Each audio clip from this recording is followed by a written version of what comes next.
Sir, प्रदेश में एक नया बवाल अब शुरू हो गया है। मुर्गे पर, जो जंगली मुर्गे पर वो बवाल शुरू हो गया है। सर, पिछले कल जो डिनर में जो जंगली मुर्गा परोसा गया है मुख्यमंत्री को, आपकी क्या प्रतिक्रिया? एक और बार हिमाचल प्रदेश देश में चर्चा का विषय बन गया है। और अभी समोसा प्रकरण अच्छे से जो है वो प्रकाशित तो हुआ नहीं था, और उसके लिए तो प्रदेश को नेशनल अवार्ड मिलना चाहिए, और अब दूसरे अवार्ड की ये तैयारी कर रहे हैं। और जो सोशल मीडिया पे ये पूरा का पूरा जंगली मुर्गा प्रकरण वायरल हुआ, उससे साफ दिखता है कि हिमाचल प्रदेश की सरकार की क्या गंभीरता है। सबसे पहले मुख्यमंत्री जी पब्लिसिटी स्टंट करने के लिए जो है वो लगातार ग्रामीण क्षेत्रों के दौरे करके दिखाना चाहते हैं कि मैं पहला मुख्यमंत्री हूं जो रात को वहां रुका हूं। पर मुख्यमंत्री पद की गरिमा, क्या उसके बारे में मुख्यमंत्री जी प्रदेश के जनता को मैसेज दे पा रहे हैं? आप देखिए किस प्रकार से जो है वह लगातार जब सत्ता में आए थे तो उन्होंने जनमंच का मजाक उड़ाया था। और जनमंच तो वो सेवा थी जो जनता की सेवा थी, और वहाँ पे जो है लोगों को चपातियाँ और सब्जियाँ खिलाई जाती थी। पर मुख्यमंत्री अपने वीडियो में टिक्कर नामक गांव में वहाँ पर जो है वो जंगली मुर्गा खिलाने की बात कर रहे हैं। अब देखिए किस प्रकार से मुख्यमंत्री जी ने वहाँ डीएसपी को भी ऑफ़र किया कि आप मुर्गा खाएंगे।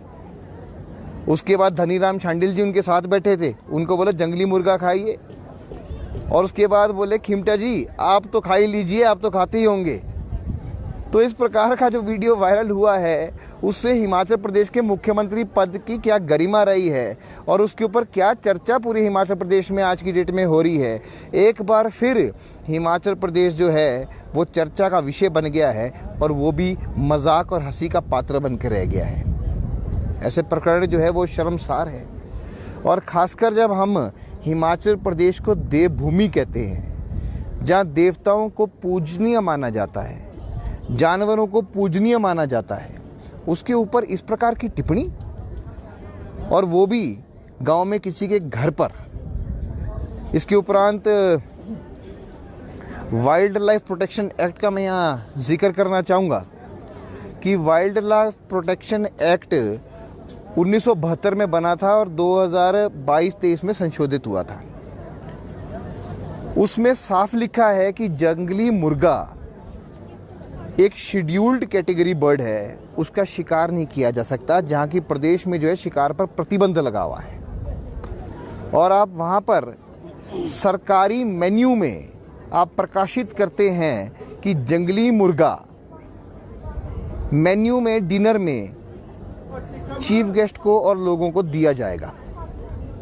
तो यह तो आप देखेंगे कि मुख्यमंत्री की भी खामी है, प्रशासनिक अधिकारियों की भी खामी है, और जब समोसे पे जांच बैठी है तो निश्चित रूप से जंगली मुर्गे पे भी जांच होगी, और उसमें जो है वो कमियां पाई जाएगी कि आपने जो है मेन्यू जो प्रकाशित किया उसमें जंगली मुर्गा लिख कैसे दिया।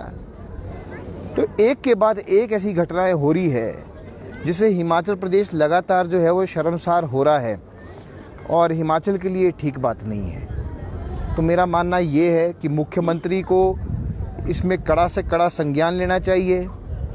अपने आप नहीं तो साथ गए लोग जो है वो जनता से माफ़ी मांगे कि इस प्रकार की जो है वारदात वहाँ पर हुई है वो ठीक नहीं है, क्योंकि जनता जो है वो जनार्दन है, उनसे माफ़ी तो आपको मांगने में कोई आपको हिचकिचाहट नहीं होनी चाहिए। तो कुल मिला के यही प्रकरण है, और इसके लिए भी मैं मानता हूँ कि हिमाचल प्रदेश की कांग्रेस सरकार को अवार्ड मिलना ही चाहिए। नंदा जी, जिस तरह से आप बोल रहे हैं और ये वाइल्ड लाइफ प्रोटेक्शन एक्ट का यहाँ पर उल्लंघन हुआ है, तो भाजपा इसके खिलाफ कोई शिकायत करेगी? देखिए, हम निम्न स्तरीय राजनीति नहीं करते हैं। वैसे तो इसके अंदर प्रावधान है कि 3 से लेके 7 वर्ष के लिए जो है सज़ा भी सुनाई जा सकती है, और एक गंभीर आरोप है। आपको याद है कि इस तरह जैसे बोर हंटिंग है, उसके ऊपर भी कई भारत में जो है वो डिसीजंस पहले आ चुके हैं। पर अगर इस चीज़ की तरह की चीज़ें जो सामने आती है और मुख्यमंत्री उसके अंदर इन्वॉल्व है, तो हम निम्न स्तरीय राजनीति नहीं करेंगे, पर हम एक विपक्ष होने का जो है वो पूरा का पूरा जो है अपना कर्तव्य निभाएंगे। इससे पहले नंदा जी जनमंच कार्यक्रम को लेकर जब पूर्व में भाजपा की सरकार थी, कांग्रेस कई सवाल उठाती थी, तो अब ये जो कार्यक्रम कांग्रेस सरकार की तरफ से शुरू किया गया है, तो इसमें क्या जनता की समस्याएं हल हो पा रही हैं? क्या कहेंगे, क्या लगता है जिस तरह से कार्यक्रम हो रहे हैं? देखिए, पॉलिटिकल टूरिस्ट बन बैठे हैं और मुख्यमंत्री पूर्ण तरीके से पॉलिटिकल टूरिस्ट दिखाई दे रहे हैं। जनमंच में तो लोग आते थे, लोग जो है उनकी समस्याओं का समाधान होता था और लोगों के समस्याओं के निवारण के साथ उनको भोजन कराया जाता था। अधिकारी साथ रहते थे, एक ऑथराइज्ड मंत्री उसके अंदर रहता था और समाधान होता था। पर यहाँ तो ऐसा लगता है पिकनिक के लिए जा रहे हैं, आप घूम फिर रहे हैं, लोगों से मिल रहे हैं, आप सिर्फ पब्लिसिटी स्टंट कर रहे हैं। एक भी ऐसी समस्या नहीं है जिसका निवारण उन्होंने किया होगा। आज भी आप मुख्यमंत्री सेवा संकल्प लाइन जो है 1100 उसका उपयोग कर रहे हैं कि आप जनता से जुड़ने का प्रयास कर रहे हैं, तो वो पूर्व मुख्यमंत्री श्री जयराम ठाकुर जी की देन है। आपने कुछ नहीं किया है, आप केवल मात्र सैर सपाटे के लिए आए हैं, झूठ बोलने के लिए आए हैं और जनता को गुमराह करने के लिए आए हैं। और इस प्रकार की चीज़ें जो है वो लगातार भारतीय जनता पार्टी के आरोपों के ऊपर मोहर लगा के उसको सत्यापित कर रही है। हमसे जुड़े रहने के लिए हमारे YouTube चैनल को सब्सक्राइब करें और नई वीडियो की नोटिफिकेशन के लिए बेल आइकॉन को दबाएं। अगर आप ये वीडियो Facebook पर देख रहे हैं तो लाइक जरूर करें और ज्यादा से ज्यादा शेयर करें। इसी तरह के और भी अपडेट्स के लिए फॉलो करें हमारा Instagram पेज himachal.ke।